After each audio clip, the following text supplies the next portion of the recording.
Pada saat SMA itu saya berangkat sekolah itu di tas saya itu buku dengan apa yang saya bawa itu lebih banyak apa yang bawaan di luar mata pelajaran. Saya waktu berangkat sekolah itu mesti bawa kecap botol kecil-kecil itu sambil keliling untuk berjualan kecap waktu itu. Siaran kata kita, radio kata kita, radio kata kita.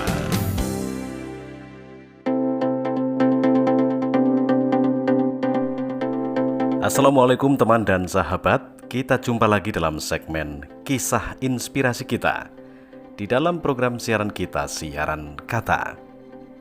Tamu kita kali ini adalah seorang lawyer. Ia lahir di Yogyakarta 56 tahun silam dan memiliki 3 orang putri. Ia adalah Gigi Bijakso Pranoto SH.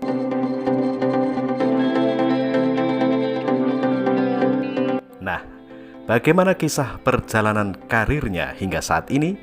Segera kita tonton dan simak bersama. Saya tinggal di Bondowoso itu sejak Agustus 96. 1996 saya tinggal di Bondowoso, bulan Agustus tepatnya. Pada saat itu saya belum ada rencana untuk menetap atau tinggal di Bondowoso karena waktu itu saya datang ke Bondowoso itu hanya transit ya, karena ada kota yang mestinya menjadi rencana tujuan saya. Tapi karena ada famili di sini, saya tinggal di sini, terus kemudian ada pembicaraan yang sehingga saya bisa menetap di sini. Pada awalnya saya bekerja di Bondowoso ini, saya bekerja di sebuah perusahaan yang pada saat itu memang perusahaan yang cukup besar waktu itu, dan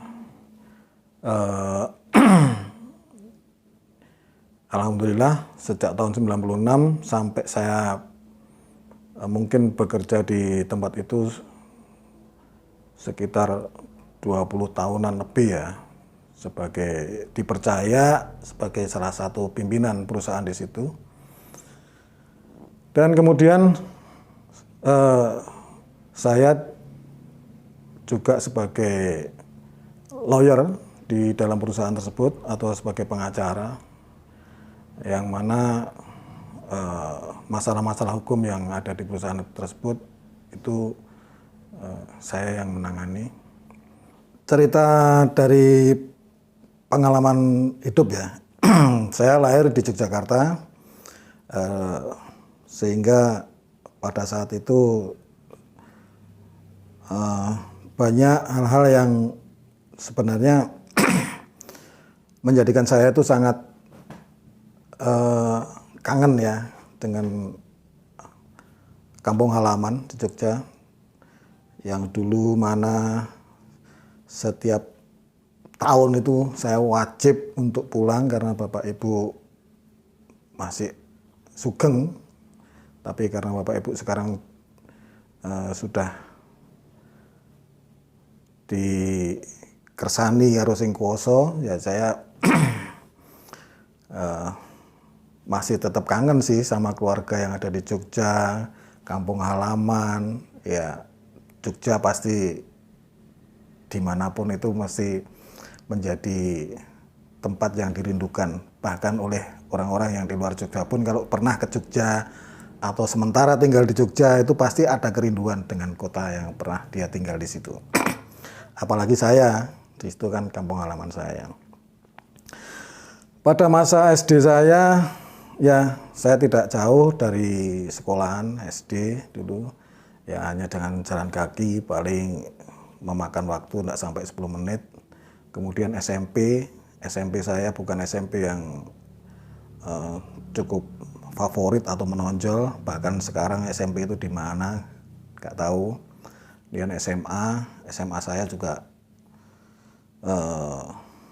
waktu saya terakhir pulang ke Jogja itu tidak seperti dulu. Kalau saya dulu waktu SMA di situ itu sampai kelas 1-nya aja sampai 12 kelas. Dan rupanya sekarang sudah nggak tahu. Lalu pada masa SMA, ini kisah dukanya pada saat itu.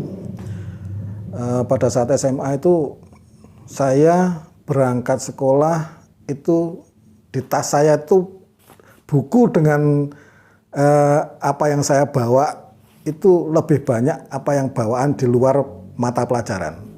Saya waktu berangkat sekolah itu mesti bawa kecap botol kecil-kecil itu sambil keliling untuk berjualan kecap waktu itu.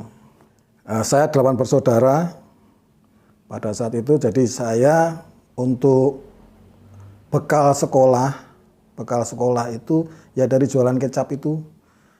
Kalau ya kadang dari rumah sampai ke sekolahan itu kalau dihitung jaraknya mungkin sekitar 20 kilo lah ya. Itu tidak jarang saya itu pulang sekolah. Kalau berangkatnya kadang ikut bus sekolah. Kalau pulang sekolah itu jalan kaki. Ya kesempatan itu saya pakai untuk mampir rumah ke rumah untuk jualan kecap pada saat itu.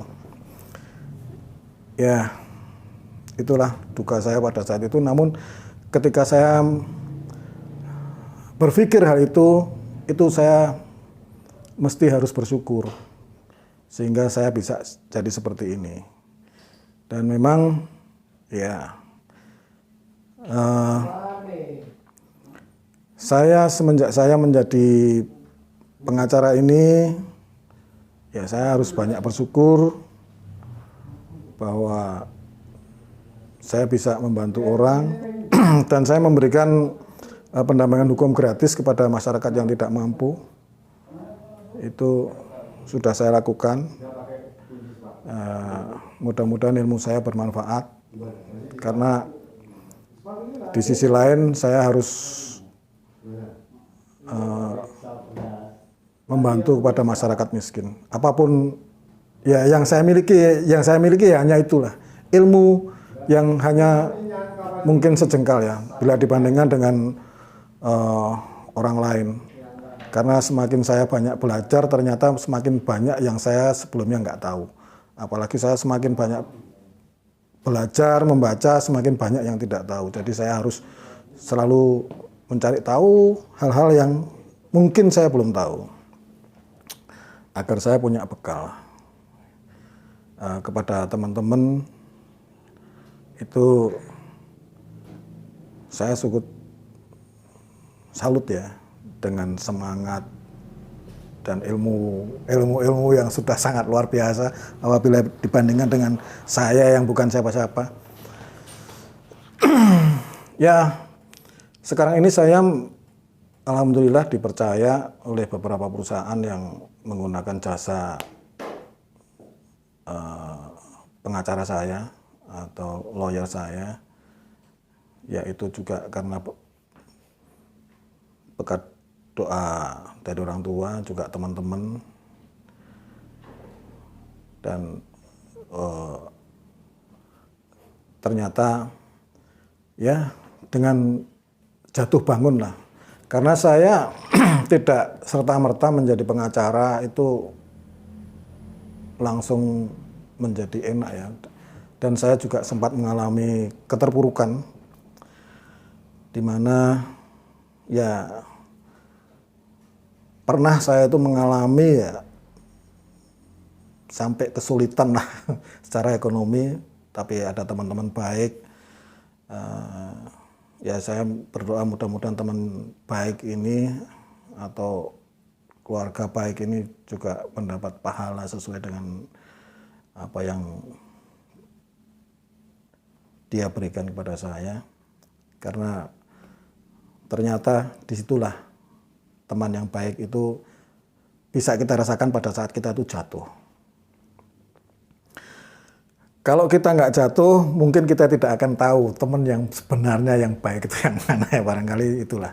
Itu juga salah satu motivasi hidup saya. Dengan jatuhnya saya pada saat itu kita mengambil hikmah bahwa Allah itu lebih sayang. Allah lebih sayang. Agar kita tahu bahwa di balik kesulitan itu ada kemudahan, asal kita bersabar. Ya, dalam kondisi sekarang ini saya lebih banyak bersyukur, alhamdulillah. Ya, tidak mengalami hal-hal yang sulit lagi. Meskipun ya kita tetap harus banyak berjuang lah.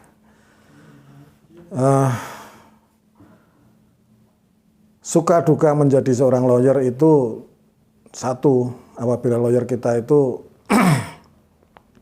betul-betul orang yang sebenarnya buta hukum ya.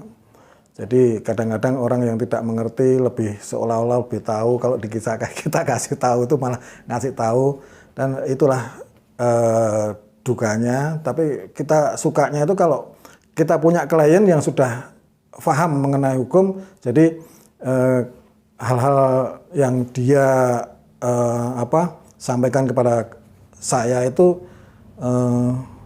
bisa kita terima dengan jelas apa yang mereka mau ya.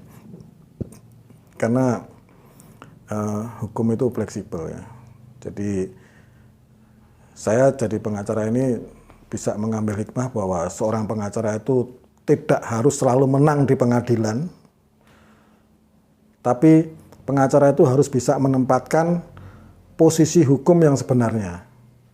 Itulah kemenangan. Jadi seorang pengacara harus bisa menempatkan posisi hukum itu pada tempatnya. Itulah teman dan sahabat tayangan yang bisa kita sajikan kali ini. Semoga membawa banyak manfaat dan menginspirasi kita semua. Jangan lupa untuk terus tonton tayangan-tayangan menarik hanya di channel Radio Kata Kita. Sampai jumpa. Siaran Kata Kita, Radio Kata Kita. Radio Kata Kita.